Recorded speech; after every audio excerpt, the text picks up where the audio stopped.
IMT के उद्योगपतियों ने दिया भाजपा प्रत्याशी कृष्णपाल को समर्थन। आईएमटी इंडस्ट्रीज एसोसिएशन द्वारा एक्सपो ग्राउंड में फरीदाबाद लोकसभा क्षेत्र से भाजपा प्रत्याशी कृष्णपाल गुर्जर के समर्थन में विशाल रैली का आयोजन किया गया, जिसमें उद्योगपतियों ने भाजपा प्रत्याशी को समर्थन देने का ऐलान किया। इस मौके पर बड़ी संख्या में उद्योगपति, कर्मचारी व श्रमिक मौजूद रहे। इस अवसर पर भाजपा प्रत्याशी कृष्णपाल गुर्जर के साथ कैबिनेट मंत्री मूलचंद शर्मा, विधायक नयनपाल रावत, नरेंद्र गुप्ता, राजेश नागर, भाजपा नेता देवेंद्र चौधरी सहित अनेक लोग मौजूद रहे। कार्यक्रम की अध्यक्षता आईएमटी इंडस्ट्रीज एसोसिएशन के प्रधान प्रमोद राणा ने की, जबकि एसोसिएशन के अन्य पदाधिकारी Rashmi Singh, VP Goyal, Devendra Goyal, Ajay Abrol, IC Jain, DP Yadav सहित अनेक गणमान्य जन मौजूद रहे। इस मौके पर आईएमटी एसोसिएशन की तरफ से भाजपा प्रत्याशी को जोरदार स्वागत किया गया। इस मौके पर प्रसिद्ध पंजाबी सिंगर दीप मड़ी ने मनमोहक प्रस्तुति दी। इस मौके पर एसोसिएशन के प्रधान प्रमोद राणा ने कहा कि भाजपा सरकार में औद्योगिक विकास हुआ है तथा उद्योगों का भविष्य सुरक्षित हुआ है, इसलिए आईएमटी इंडस्ट्रीज एसोसिएशन ने भाजपा प्रत्याशी को समर्थन देने का ऐलान किया है। वहीं फरीदाबाद लोकसभा क्षेत्र से भाजपा प्रत्याशी कृष्णपाल गुर्जर ने कहा कि आज बड़ी संख्या में उद्योगपति, श्रमिक व कर्मचारियों की उपस्थिति इस बात को दर्शाती है कि भाजपा सरकार में उद्योगों के हितों के लिए ऐतिहासिक कार्य किए गए।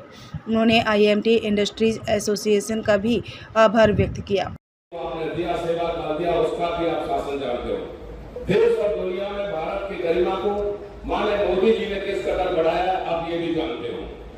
भारत 370 को हटाना, 550 साल पुराने राम मंदिर के सपने को पूरा करना, ऐसी बहुत सारी अन्य खूबियां हैं इस सरकार में जो उन्होंने पूरी की है। मैं तो आप लोगों से एक ही विनती करता हूं, एक मजबूत भारत के लिए, मजबूत देश के लिए, मजबूत सरकार के लिए, मजबूत प्रधानमंत्री के लिए नरेंद्र मोदी का भारत, नरेंद्र मोदी के हाथों में भारत हमेशा महफूज रहेगा, हमेशा तरक्की करेगा। इसलिए बहुमत की सरकार देकर माननीय मोदी जी को तीसरी बार इस देश का प्रधानमंत्री बनाने का काम करें और माननीय कृष्णपाल गुर्जर जी को पहले से ज्यादा वोटों से जितना दिल्ली भेजने का काम करें। आप सबका बहुत बहुत धन्यवाद। जय हिंद, जय भारत। प्लीज आप भी मंच पर आए और दो शब्द। प्रमोद जी, आज बहुत बड़ा कार्यक्रम आपने किया है, कृष्णपाल जी पहुंचे हैं, तमाम आईएमटी इंडस्ट्रीज वालों ने जो है समर्थन किया, क्या ये कि देखो, भाजपा एक ऐसी पार्टी है जो व्यापारियों के साथ कंधे से कंधा मिला के चल रही है। उनके लिए ऐसी नीतियां बना रही हैं जिससे कि व्यापारी को अपना व्यापार करने में आसानी हो रही है। तो इस वजह से व्यापारी भी, आपने देखा है कि व्यापारी कोई भी खुल के नहीं आता, पर आज हमने एक कोशिश की है। व्यापारी ना तो कभी ऐसे प्रोग्राम करते हैं, पर एक कोशिश की है और रिजल्ट आपके सामने है। आईएमटी औद्योगिक क्षेत्र का क्या माहौल इस लोकसभा चुनाव में देखते हैं? देखो, आईएमटी, ये लगा लो कि पूरी आईएमटी, क्योंकि हम कृष्णपाल गुर्जर जी के साथ पिछले 10 साल से हैं और हर छोटे से बड़े कार्यक्रम में वो हमारे में आते हैं। तो और ये 10 लाख पार का नारा ही आईएमटी ने दिया है, तो हमें पूरी उम्मीद है कि इस बार 10 लाख पार होगा। ईज ऑफ डूइंग भाजपा कहती रही है, और क्या उम्मीद है कि अगर तीसरी बार हैट्रिक लगती है कृष्णपाल गुर्जर की, तो ईज ऑफ डूइंग में और ज्यादा कितनी ईज आएगी? बिल्कुल, देखो, ऑलरेडी ये ऐसी चीज़ें सरकार ने चालू की हैं कि बिजनेसमैन को जगह जगह डिपार्टमेंटों में धक्के खाने नहीं पड़ते और उससे व्यापारी अपने व्यापार में ज़्यादा ध्यान, जिसकी वजह से आप देखो टैक्स कलेक्शन कितना बढ़ गया है, व्यापारी आगे बढ़ रहा है और खुल के समर्थन कर रहा है। आज इस देश में व्यापार के लिए आज से अच्छा समय कभी नहीं आया, इसलिए उनको मालूम है कि आज हमारा व्यापार अगर कई गुना तेजी से बढ़ रहा है तो ये मोदी सरकार की नीतियों के कारण बढ़ रहा है, जिससे देश की अर्थव्यवस्था भी सुधर रही है और हमारा व्यापार भी बढ़ रहा है। इसलिए हर व्यापारी चाहेगा कि ऐसी सरकार ही रहनी चाहिए जिससे हमारा व्यापार फले फूले और हम सरकार को रेवेन्यू भी दें और लोगों को रोजगार भी दें। लाखों की संख्या में श्रमिक काम करते हैं, उनके लिए क्या कहेंगे? आप खुद जागरूक पत्रकार हैं, मेरे कहने से कुछ नहीं होने वाला। बिल्कुल, मैंने पहले कहा था, पत्थर की लकीर है, शीशे की तरह साफ है कि देश में तीसरी बार पहले से ज्यादा सीट जीतकर मोदी प्रधानमंत्री बनेगा। फरीदाबाद से भारतीय जनता पार्टी पहले से ज्यादा वोटों से यहाँ से जीत कर जाएगी। 25 तारीख को वोट पड़ेंगे, उसी दिन आपको बूथों में पता चल जाएगा। कांग्रेस और और व्यापारियों को मार दिया भाजपा ने जीएसटी लागू करके, व्यापारी समर्थन दे रहे हैं आपको? देखिए, आज जीएसटी की जितनी तारीफ हो रही है, जीएसटी से अनेक 18 तरह के टैक्स खत्म होकर एक तरह का टैक्स हो गया।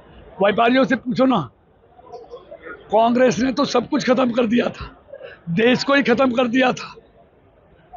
बैंक एनपीए हो गए थे, सारे प्रोजेक्ट रुक गए थे, नटराजन टैक्स मशहूर हो गया था, सालों सालों एनवायरमेंट और फॉरेस्ट की फाइलों को क्लियरेंस नहीं मिलती थी, प्रोजेक्टों की कॉस्ट बढ़ गई थी, सारे प्रोजेक्ट जो कर रही थी कंपनियां दिवालिया हो गई थी, बैंकों का पैसा डूब गया था और इसी कारण कांग्रेस डूब गई। उन्होंने सबको डुबाया और सबने मिलकर कांग्रेस को डुबाया।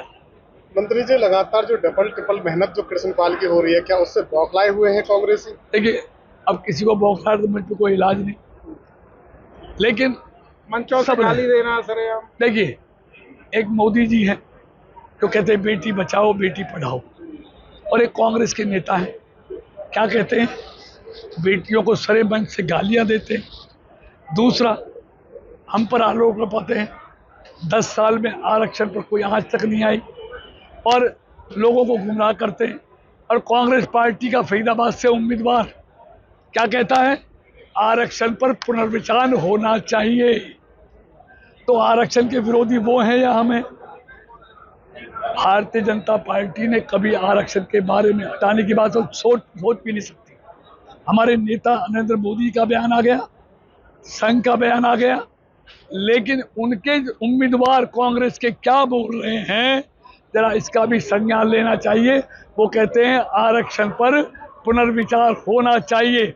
असली आरक्षण के विरोधी वो हैं, असली अनुसूचित जातियां जनजातियों के आरक्षण के विरोधी वो हैं जो उस पर पुनर्विचार की बात कर रहे हैं। मंत्री जी, यहाँ आईएमटी के प्रांगण में बड़ी संख्या में श्रमिक काम करते हैं, उद्योग व्यापारियों की बात हो रही है, श्रमिकों से क्या कहेंगे? लाखों का वोट बैंक वो रखते हैं। देखिए, श्रम कानून में जो मोदी सरकार ने शुरू किया है, आज गरीबों के लिए इतनी योजनाएं मोदी सरकार ने चलाई है, चाहे मुफ्त में 5 किलो अनाज देने का हो, जिसमें मकान नहीं उसको मकान देने का हो, 5 लाख तक का मुफ्त में इलाज की व्यवस्था हो, गरीब आदमी के लिए मुफ्त में शौचालय बनाने की बात हो, गैस का कनेक्शन देने की बात हो, हर घर में नल से जल देने की बात हो।